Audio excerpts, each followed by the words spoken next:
Omwaka oguwedde gavumenti okuyita Minisitule y'ebyensimbi wamu n'okutekeratekera eggwanga yayise embalirira ya busse 72. Ensimbi zino zizze ziweebwa ebitongole gye ziteekeddwa okukola omulimu gwazo era nga zijja mu bitundutundu.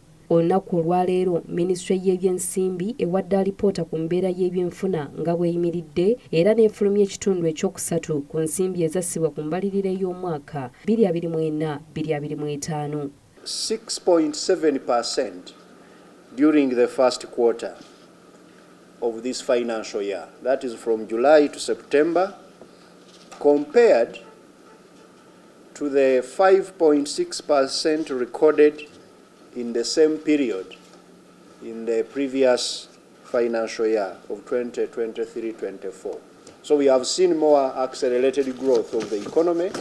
If we could go by that average, things are going to be very good this year. This growth was broad-based, mainly driven by food crop production in agriculture, agro-processing and construction in industry, and wholesale trade and transport activities in the services. Bw'abadde asoma alipoota eno, Ramadhan Gobi, omuwandiisi w'enkalakkalira mu Minisitule y'ebyensimbi ategeezezza ng'ebyenfuna by'eggwanga bwe byeyongedde okulinnya n'ebitundu 6 n'obutundutundu 7 ku 100 ng'ebisinga ku bino kivudde ku by'obulimi. Ugandan shilling has maintained relative stability against the US dollar. In December 2024, the shilling appreciated by 0.4%, having traded at an average mid-rate of 3,664 shillings per US dollar, compared to an average mid-rate of about 3,678 shillings per US dollar in November. This was partly attributed, the stability in the shilling and its appreciation is partly attributed to increased remittance inflows during the month of December as Ugandans working abroad sent funds back to their families for festive season. Ono agamba bbeeyi y'ensimbi yeeyongedde okutuuka ku bitundu 3 n'obutundutundu 3 ku 100 nga kivudde ku bantu okwongera okusaasaanya mu biseera eby'ennaku enkulu. Ayongeddeko nti n'ensimbi ya Uganda nayo yeeyongedde okusigala wansi bw'ogeraageranya ne-ddoola nga kino kivudde ku bannayuganda abakolera mu mawanga amalala okuweereza abantu baabwe ensimbi. Uganda's total export earnings in quarter 1 of this financial year amounted to $2.262 billion,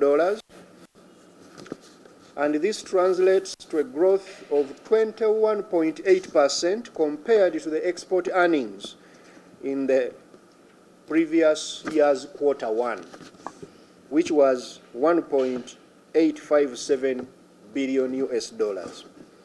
This growth in exports was majorly due to coffee exports, as both the amount of coffee exported and the international price went up.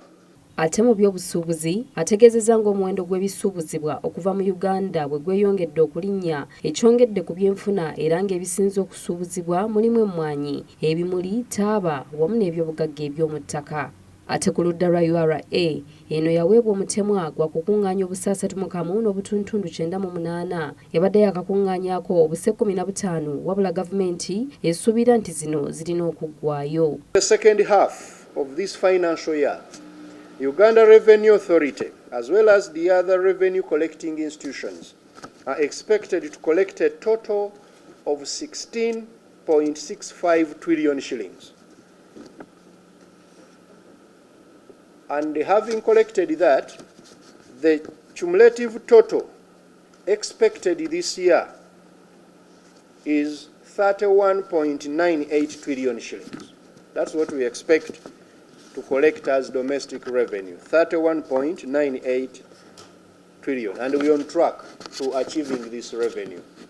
Ono mu kitundu ekyokusatu eky'omwaka kumbalirira, gavumenti efulumizza obusse obusoba mu 15 nga zino za kukola ku misaala gy'abakozi ba gavumenti, okukola ku by'ensoma omuli capitation grant, parish development model eweereddwa obuwumbi 529, banka y'ebyobusuubuzi eya UDB eweereddwa obuwumbi 3, Uganda Development Corporation eweereddwa obuwumbi 31, ebyobulamu omuli Mulago, ssente z'abakadde n'ebitongole ebirala. A total of 15.64 trillion shillings has been released, and this represents 21.68% of the approved budget for this financial year.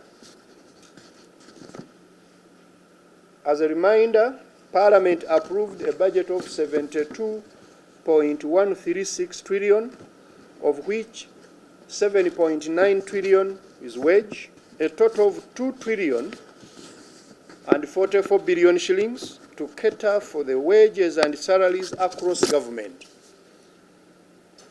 As you know, this is wage, salaries, pension, gratuity, they have the second call on the budget. After that, the second call is this item. So we have released the money to all entities to pay wage. Julius Mukunda nga yakulira ekitongole kya CS Bag akubye ettooki mu alipoota efulumiziddwa era n'asaba gavumenti okukomya okutandika pulojekiti ezimalawo ensimbi omuli ey'erubowa, oluguudo lw'Empigi ne Busega Express Highway ate ne zitaggwa kubanga kino kizza eggwanga emabega. Tusanze nti bye byonoona ssente zaffe z'omulimu omusolo. Nti tutandika pulojekiti nga terina pulaani. Tukiveeko ekyo. Bino eby'abapoliisi bagamba nti banange njagala wana essomero nga terina mu pulaani. Tetubikola. Njagala oluguudo nga tulina pulaani tetubikola. Nti tugezeeko ebintu tubikole mu pulaani, bibeere mu pulaani, tubudgetingirwe obulungi, awo tuyinza kufuna ekintu kyonna kye twagala. Naomi Namusoke ne Solomon Mugisa, Kuraga Fambi Obusuubuzi.